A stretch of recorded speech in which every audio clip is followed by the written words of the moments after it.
रमा समझ चुकी थी कि साक्षी को हराना इतना आसान नहीं है। अब तो साक्षी रोज ही घर में लड़ाई झगड़े और कलेश के लिए कोई ना कोई कहानी तैयार रखती थी। एक दिन, अब बस बहुत हो गया, काम के ना काज के, दुश्मन अनाज के। दिन भर घर पर बिठाकर मुफ्त में राशन नहीं खिलाने वाली मैं इसको। इसके तो शक्ल से मुझे नफरत हो गई है। हाँ तो मैं कौन सा आपके साथ रहने को मरी जा रही हूँ? अलग क्यों नहीं कर देती मुझे?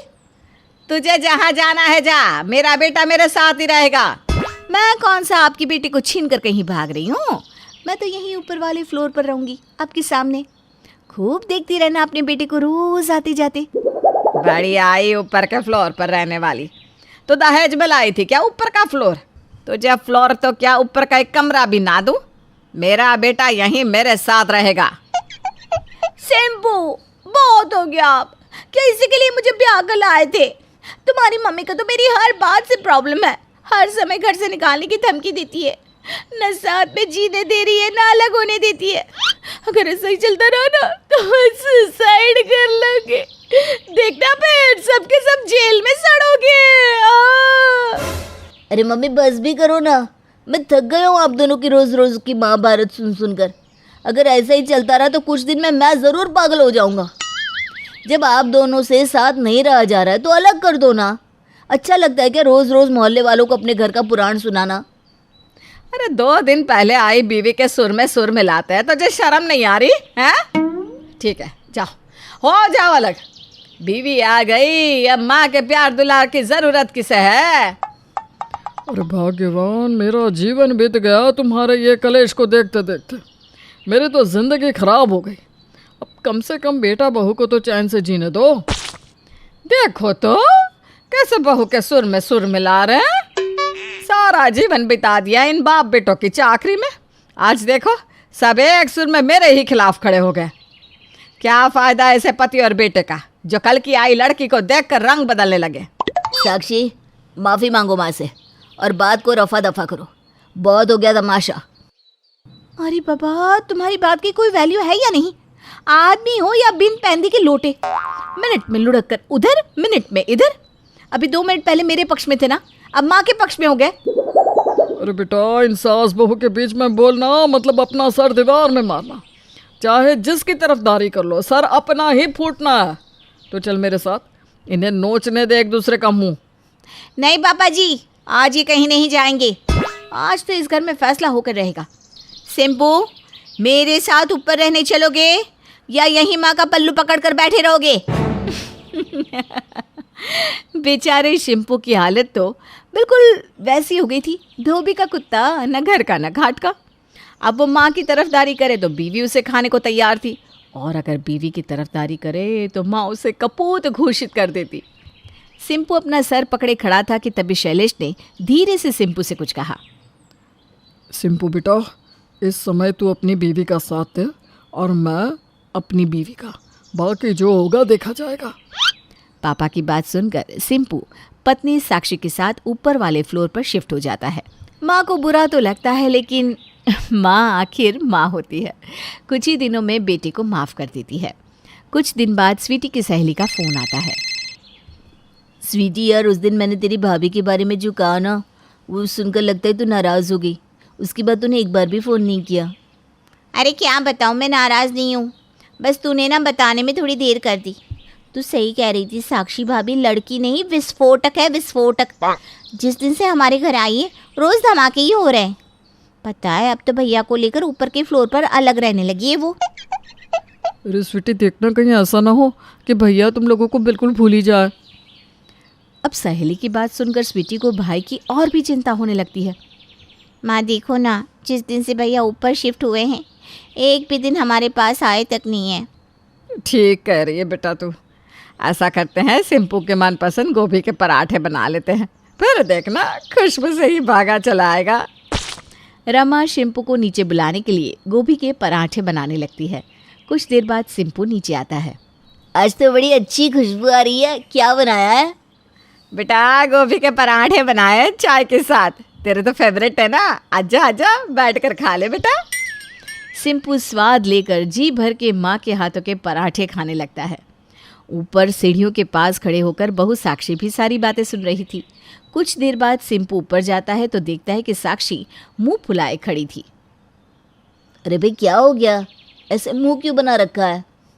खुद तो नीचे माँ की गोद में बैठकर पराठे खाकर आ रहे हो और मुझसे पूछ रहे हो कि क्या बात है। अरे शर्म नहीं आई वहां बैठकर खाते हुए? शर्म क्यों आएगी, अपनी माँ के पास ही तो खा कर आया हूँ, किसी दुश्मन के पास नहीं। और बचपन से उन्होंने ही खिला पिला कर बड़ा किया है मुझे। हाँ तो मैं तुम्हें खाना थोड़ी ना देती हूँ, इसलिए तो नीचे जाकर खाकर आए हो, है ना? वो तो यही समझ रही होंगी कि उनका बेटा बेचारा कितना तरस रहा है माँ के हाथ का खाना खाने के लिए। देखो बात का पतंगड़ मत बनाओ, तुम तो मेरे पीछे ही पड़ गई हो। अच्छा ठीक है, आज के बाद नहीं खाऊंगा, बस अब तो मेरा पीछा छोड़ो। साक्षी ने गर्मा गर्मी में अपना फ्लोर अलग तो कर लिया था, लेकिन जिन कामों से बचने के लिए वो रोज़ सास ननद से तू मैं करती थी, अब सारे काम उसके ही जिम्मे आ गए थे। सुबह 5 बजे उठकर पहले वो टैंक फुल करती, फिर घर के काम, खाना, बर्तन, कपड़े सब करते करते कब दिन बीत जाता उसे पता भी नहीं चलता था। इधर जान से भी प्यारे इकलौते बेटे को अपने हाथों से भोजन भी न करा पाने का मलाल रमा के मन पर दिनों दिन बढ़ता जा रहा था। एक दिन पति शैलेश और बेटी स्वीटी के कॉलेज जाने के बाद अचानक सास रमा नीचे गिर पड़ी। बहू साक्षी उस समय सीढ़ियों पर पोछा लगा रही थी। सास के गिरने की आवाज़ सुनकर उससे रहा नहीं गया। ये कैसी दम की आवाज़ थी? कहीं मम्मी जी को कुछ हो तो नहीं गया? लड़ाई झगड़े को भूलकर वो दौड़ते हुए नीचे पहुंची तो सास को ज़मीन पर गिरा हुआ पाया। मम्मी जी, क्या हो गया आपको? मम्मी जी, मम्मी जी आंखें खोलिए ना।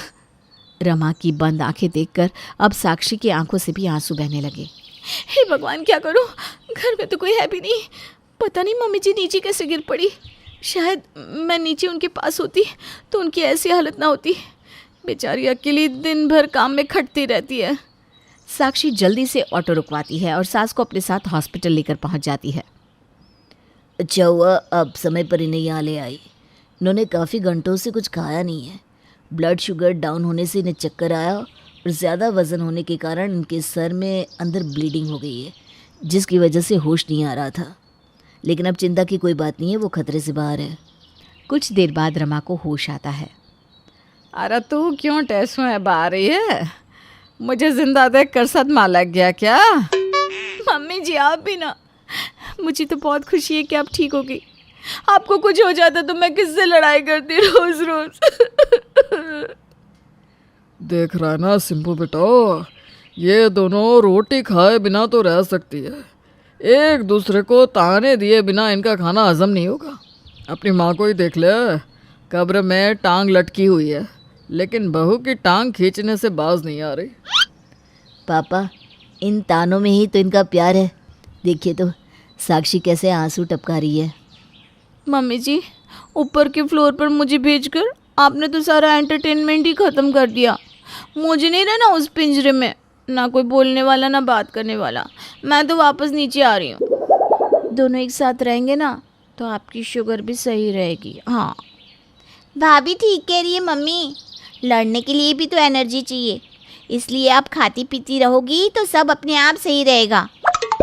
दोनों सास बहू की बात सुनकर शैलेश और सिंपू को समझ में आ गया था कि चाहे ये दोनों कितना भी लड़ ले, लेकिन एक दूसरे से प्यार बेशुमार करती हैं। सुबह सुबह जहाँ घर में मंदिर की घंटियाँ, चिड़ियों की चहचहाट या फिर बच्चों की किलकारियाँ गूंजनी चाहिए, उसी घर में रोज ये आवाज आती थी।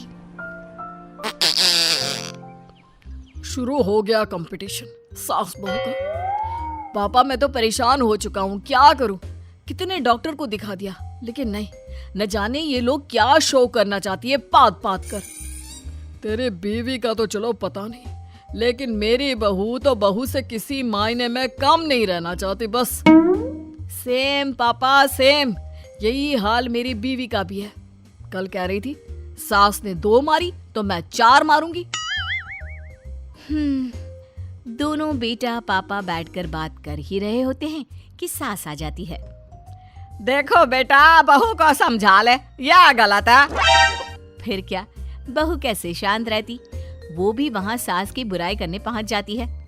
अरे इनसे तो पूछो, पहले तो ना बनती थी गैस इतनी इनको, जब से मैं घर पर आई हूँ ये तो बिल्कुल सिलेंडर हो गई हैं।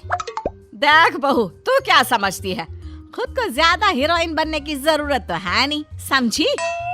सास बहू की तकरार चलती ही रहती है, लेकिन इसका इलाज किसी के पास नहीं होता। एक दिन सुबह सुबह शंख की आवाज घर में गूंजती है। भला इस घर में कुछ अच्छा तो हुआ। तभी एक और शंख की आवाज जोर से और उससे भी ज्यादा देर तक गूंजती है। क्या बात है पिताजी, लग रहा है हम लोगों के दिन फिर गए।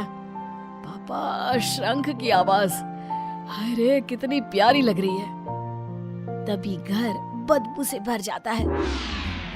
ये क्या बेटा, ये तो वही बदबू है। तभी सास बहू दोनों नीचे आती हैं और अब तो आप लोगों को प्रॉब्लम नहीं है ना? हाँ, हम लोगों ने सोचा है कि जब भी हम लोगों को पाद आएगी हम लोग शंख बजा दिया करेंगे। जिसका शंख सबसे ज्यादा तेज और देर तक बजेगा उसकी जीत।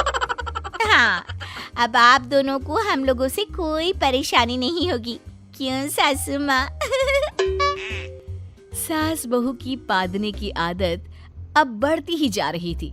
वहीं पड़ोसी खुश कि वाह, रोज दिन में 4 बार शंख की आवाज से माहौल भक्तिमय हो रहा है। क्या बात है, आप लोगों के घर से जो आवाज आती है ना। अभी पड़ोसन बोल ही रही होती है कि बहू बोल पड़ती है। अब तो कोई आवाज नहीं आती होगी, क्यों सासू माँ? लग रहा है आपकी शंख की आवाज धीरे होती जा रही है। तभी पादने की आवाज आंटी जी को पहुंच गई। पड़ोसन ये सुनकर हैरान हो जाती है। ओह, तो ये माजरा है। वही हम लोग सोच रहे थे कि मोहल्ला गंदे गैस का प्लांट क्यों बनता जा रहा है। अरे भगाओ इन लोगों को यहाँ से। अब क्या था, हर जगह सास बहू के बारे में बात होने लगती है कि ये दोनों दिन भर पादती हैं और जैसे ही पादती हैं शंख बजा देती हैं। क्या बहू, तूने अपना मुंह खोल दिया। अब देख कैसी कैसी बातें हो रही है हम लोगों के लिए। हाँ माँ जी, मेरी तो मत ही मारी गई है। वो क्या है ना माँ जी, मैंने सोचा शायद उन्हें पता होगा। खैर माँ जी, अब तो मंदिर में भी शंख बजनी बंद हो गई है। अब बहू, पादना तो हम दोनों छोड़ नहीं सकते, लेकिन शंख बजाना तो छोड़ सकते हैं। देखिए माँ जी, मुझे ना एक आइडिया आया है। क्यों ना हम लोग स्पीकर में गाने लगाना शुरू कर दे? समझ में नहीं आ रहा बहू, तू क्या कह रही है? एक तो हम दोनों की पाद एक से बढ़कर एक है, ऊपर से स्पीकर, समझ में नहीं आ रहा। देखिए माँ जी, ये जमाना क्या जाने कि पाद कर जो सुकून आता है, जब पेट खाली हो जाता है तो दिमाग कितना शांत हो जाता है। लेकिन ये बात ये लोग नहीं जानेंगे। वही तो बहू, अब पाद कर कितना हल्का महसूस होता है वो तो हम दोनों ही समझ सकते हैं। लेकिन माँ जी, अब तो मोहल्ले वालों ने हम लोगों के खिलाफ मोर्चा खोल दिया है। हाँ, पर करा क्या जाए? लोगों को कैसे समझाया जाए कि पाद का जो मजा है वो किसी सुकून से कम नहीं है। वहीं दूसरी तरफ मोहल्ले में औरतें, इन सास बहू की पो से तो खाना भी खाना मुश्किल कर दिया है। और क्या, अरे पूरे जगह इतनी बदबू फैली रहती है कि लगता है कहीं ऐसा तो नहीं कि गटर ही खुल गया हो। पता नहीं कितनी पाद आती है इन सास बहू को। अरे हमें तो याद भी नहीं कि हमने कभी पादा भी हो। अरे मुझे तो पादना बोलकर ही शर्म आ जाती है। और इन लोगों को देख लो, कितनी शान से पो पो करते फिरते हैं। अरे दफा करो ना सास बहू को यहाँ से, ना रहेगा बांस ना फैलेगी बांस, है ना? सभी डिसाइड करके उन लोगों के घर जाते हैं जहाँ एक औरत मुंह पर रुमाल रखकर, देखो भाई, मानो तुम लोगों को गैस की बीमारी है, लेकिन पाद कर जो हालत कर रखी है ना मोहल्ले की, अब वो बर्दाश्त से बाहर हो रहा है। निकलो यहाँ से, मोहल्ला खाली करो। पीछे से 2 औरतें और बोलती है, हाँ खाली करो, मोहल्ला खाली करो। अरे कैसी बात कर रही हो? ये बोलकर सास फिर जोर का पाद मारती, लेकिन जैसे ही सास की पाद खत्म होती है बहू उसकी 2 गुनी आवाज में पादती है। फिटा मुंह इस बहू के, देखती नहीं कि कौन है कौन नहीं, बस सास ने पादा तो खुद का पादना जरूरी हो जाता है। माँ जी क्या हो गया? तेरे पादने से ये मोहल्ले वाले हमें मोहल्ला खाली करने को बोल रहे हैं। मैं कितनी मिन्नतें कर रही हूँ लेकिन मानने को तैयार नहीं। अरे नेचुरल है ये तो, इतना तो समझिए। माँ जी रहने दीजिए ना, सही तो बोल रहे हैं। हम लोगों के कारण ये क्यों एडजस्ट करे? क्यों समझेंगे ये लोग? हाँ तुम्हारी बहू ठीक बोल रही है। हम लोग मोहल्ला खाली कर देंगे, लेकिन खाली करने से पहले एक पार्टी देकर जाएंगे। अरे क्या बोली जा रही हो? एक तो मकान नया लेने की टेंशन, ऊपर से तू पार्टी करेगी। पार्टी और करो, खाना खाने के लिए तो हम लोग हमेशा तैयार है, क्यों? सभी के जाने के बाद पार्टी करेगी? अरे पर क्यों? चिंता न करें माँ जी, जो पैसा मकान में लगेगा उसके 1% पे इन लोगों की पार्टी हो जाएगी। फिर पार्टी के बाद ये लोग खुद हम लोगों को रखेंगे। सास समझ नहीं पाती और बहू तय दिन किचन में लगकर सभी के लिए खाना बनाती है। सब खाना खाते हैं और वाह वाह, क्या स्वाद था, मजा आ गया। स्वाद में पता ही नहीं चला कि कितना खाना खा लिया, क्यों?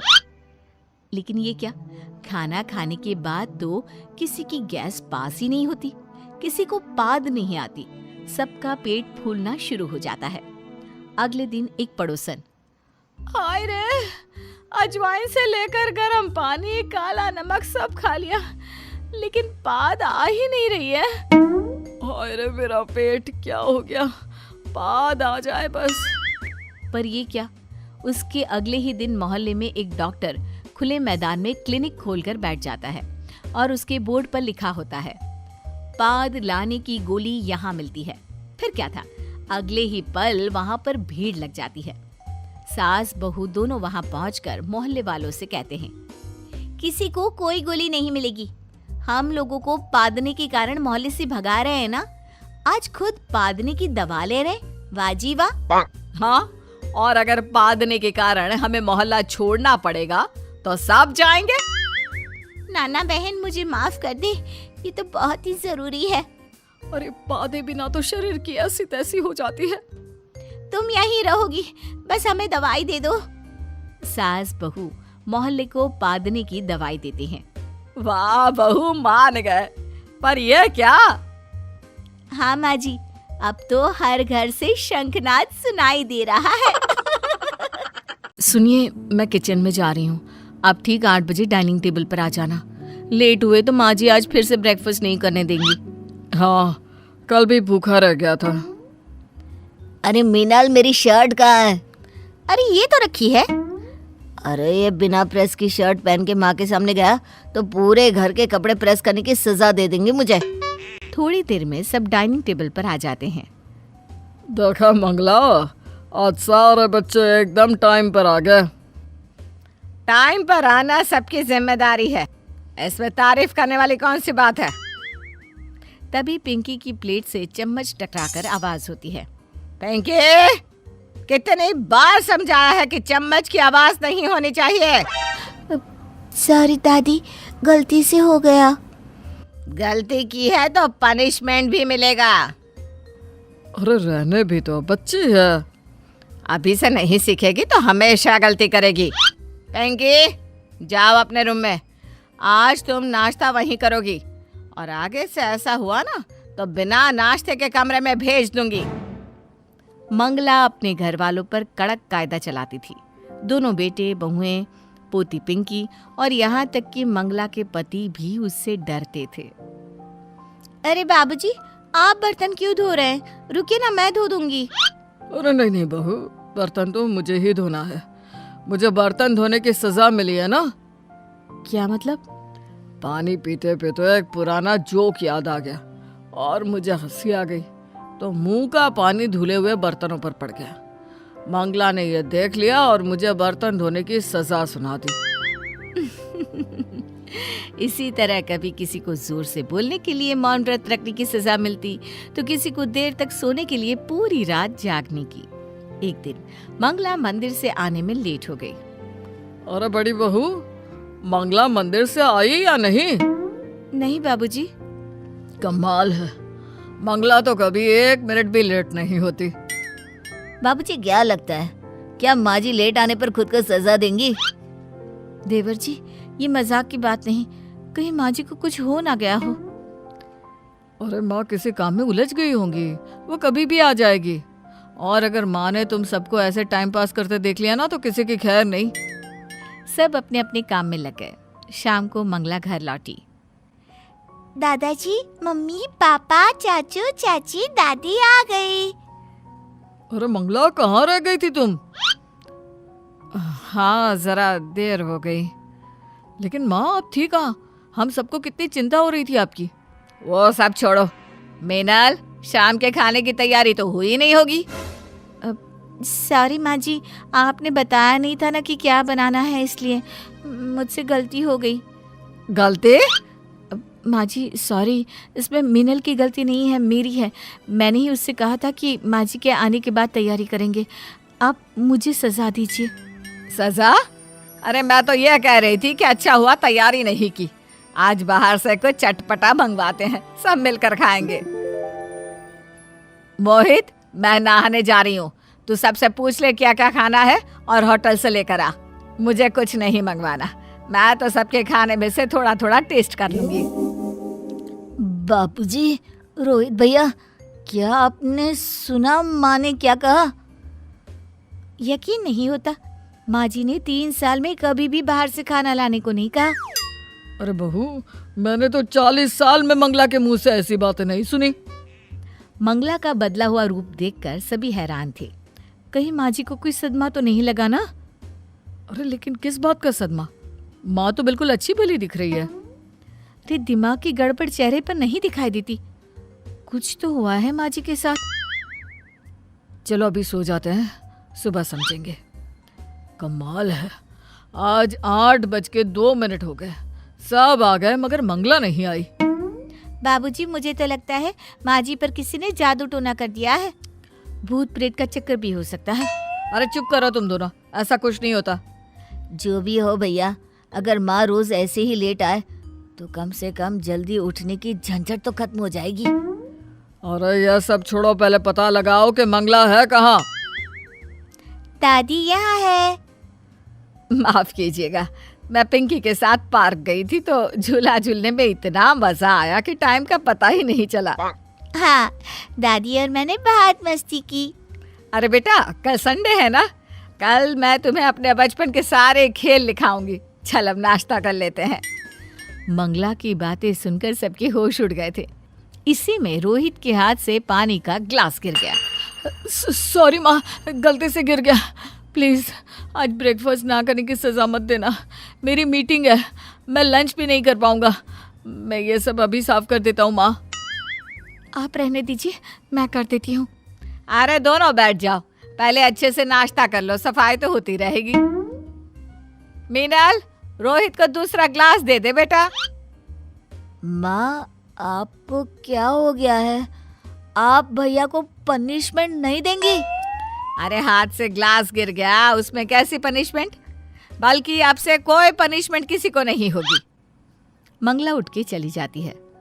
हे भगवान, ये मेरी मंगला को क्या हो गया? लगता है भगवान ने हम सबकी दुआ कबूल कर ली बाबूजी। अरे तुम चुप करो जी, मुझे तो माँ जी की बहुत चिंता हो रही है। मैं कह रही हूँ किसी झाड़ फूक करने वाले बाबा को बुला लेते हैं। अरे तुम लोग बस भी करो। बाबूजी, हमें माँ को डॉक्टर के पास ले जाना चाहिए।